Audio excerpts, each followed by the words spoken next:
नमस्कार, आप Bihar in shorts देख रहे हैं। मैं हूं परमवीर सिंह। उत्तर प्रदेश विधानसभा चुनाव में जदयू का गठबंधन भाजपा से नहीं हो सका।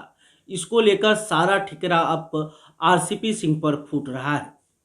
तमाम जदयू के राष्ट्रीय अध्यक्ष ललन सिंह ही खुद कह रहे हैं कि आरसीपी सिंह को यह काम सौंपा गया था, लेकिन उन्होंने पार्टी को अंधेरे में रखा और भारतीय जनता पार्टी के साथ गठबंधन नहीं हो सका।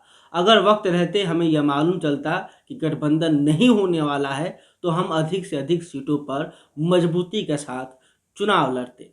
तो कहीं ना कहीं अब आरसीपी सिंह पर पार्टी के द्वारा ही सवाल खड़े किए जा रहे हैं।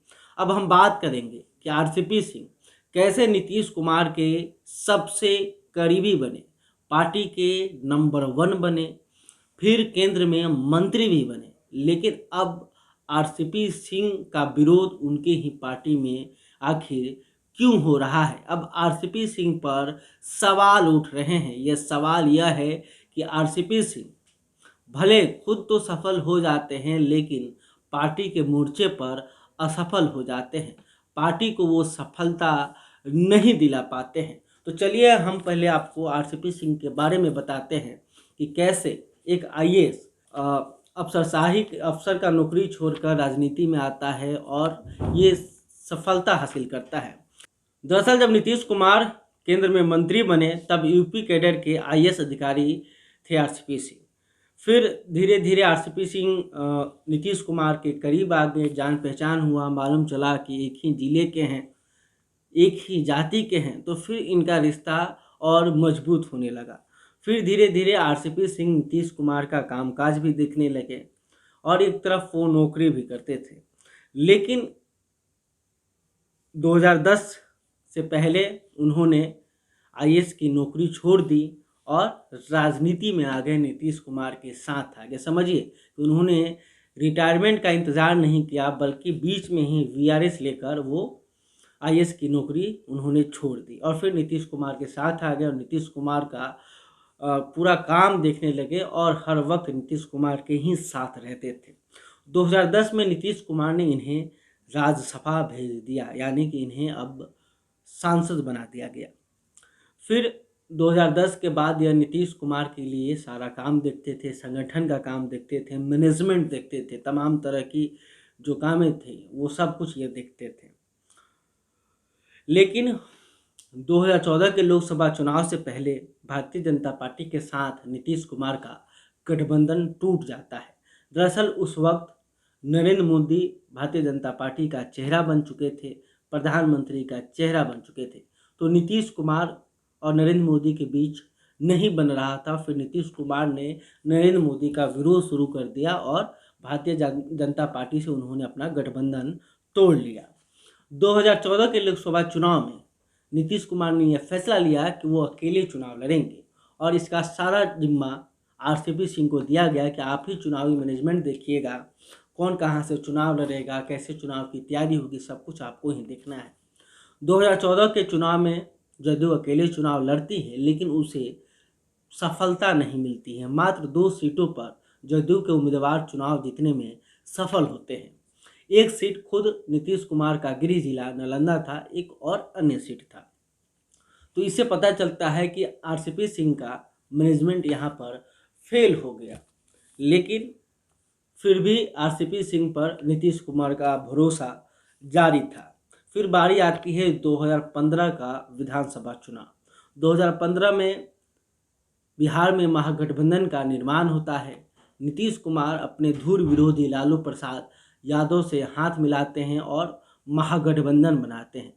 महागठबंधन पूरे बिहार में चुनाव लड़ती है और उस वक्त भी नीतीश कुमार ने जदयू का जो सारा काम था, चुनावी काम था, वो आरसीपी सिंह के जिम्मे दे दिया था। आरसीपी सिंह ही जदयू का चुनाव प्रचार और तमाम तरह की चीज़ें देख रहे थे। लेकिन 2015 में महागठबंधन की बड़ी जीत होती है, लेकिन फिर भी जदयू को झटका लगता है। झटका इस वजह से लगता है कि 1 नंबर की पार्टी यहाँ पर 2 नंबर की बन जाती है। राजद सबसे बड़ी पार्टी बनकर सामने आती है, तो वहीं जदयू 2 नंबर की पार्टी बनती है। तो ऐसे में आरसीपी सिंह यहाँ पर भी खास सफल नहीं दिखाई देते हैं, इन्हें हम असफल नहीं बताएंगे, क्योंकि 1 नंबर की पार्टी को इन्होंने यहाँ पर 2 नंबर का बना दिया। अब बीच में जदयू का और राजद का रिश्ता टूट जाता है। एक बार फिर से जदयू भारतीय जनता पार्टी के साथ आती है और बिहार एनडीए में शामिल हो जाती है। 2020 में विधानसभा का चुनाव होता है और विधानसभा चुनाव का सारा जिम्मा फिर से नीतीश कुमार आरसीपी सिंह को सौंपते हैं। आरसीपी सिंह हर एक चीज़ को देखते हैं, हर एक काम संभालते हैं, लेकिन 2020 के विधानसभा चुनाव में जदयू को बड़ा झटका लगता है। जो 1 नंबर की पार्टी 2 नंबर पर आकर रुकी हुई थी, अब वो सीधे तीसरे नंबर की पार्टी बन जाती है, यानी कि भाजपा और राजद से भी पीछे जनता दल यूनाइटेड रहती है, यानी कि इनकी विधायकों की संख्या काफ़ी कम है। तो ऐसे में आरसीपी सिंह यहाँ पर भी फेल हैं। तो ऐसे में यह सवाल उठना शुरू हो जाता है कि आरसीपी सिंह क्या नीतीश कुमार के मायनों पर खरे नहीं उतर रहे हैं। लेकिन फिर भी नीतीश कुमार का भरोसा आरसीपी सिंह पर बना रहता है और उन्हें पार्टी का राष्ट्रीय अध्यक्ष बना दिया जाता है। जी हाँ, अब आरसीपी सिंह जदयू के राष्ट्रीय अध्यक्ष बन जाते हैं और इनका सिक्का पार्टी में चलने लगता है। अब बिना पूछे पार्टी में एक पत्ता तक नहीं डोलता है। आरसीपी सिंह सारा काम देखते हैं, लेकिन फिर इस बीच नरेंद्र मोदी के केंद्रीय मंत्रिमंडल का विस्तार होता है और भारतीय जनता पार्टी के तरफ से जदयू को मंत्रिमंडल में शामिल होने का प्रस्ताव दिया जाता है। तो फिर नीतीश कुमार आरसीपी सिंह को यह जिम्मा देते हैं कि आप भारतीय जनता पार्टी से बात कीजिए और अधिक से अधिक केंद्रीय मंत्री का सीट मांगिए। लेकिन यहाँ पर भी आरसीपी सिंह असफल नज़र आते हैं, जबकि जदयू के तरफ से और नीतीश कुमार के तरफ से 2 सीटों का डिमांड था। वहाँ पर आरसीपी सिंह मात्र 1 सीट लेने में सफल होते हैं, लेकिन वो 1 सीट खुद अपने लिए रिजर्व करके रख लेते हैं, जिसको लेकर पार्टी में भी विरोध हुआ। ललन सिंह भी नाराज नजर आए और उन्होंने कहा कि देखिए, यह ठीक नहीं हुआ है। आरसीपी सिंह को जिम्मा दिया गया था कि अधिक से अधिक केंद्रीय मंत्री का आप सीट लें भारतीय जनता पार्टी से, लेकिन आरसीपी सिंह तो खुद मंत्री बन गए। तो उसी वक्त से यह नाराजगी बढ़ती है। फिर नीतीश कुमार अब आरसीपी सिंह को लेकर सोचते हैं। उन्हें अब जदयू के राष्ट्रीय अध्यक्ष के पद से हटा दिया जाता है और वहां पर ललन सिंह को जदयू का राष्ट्रीय अध्यक्ष बनाया जाता है।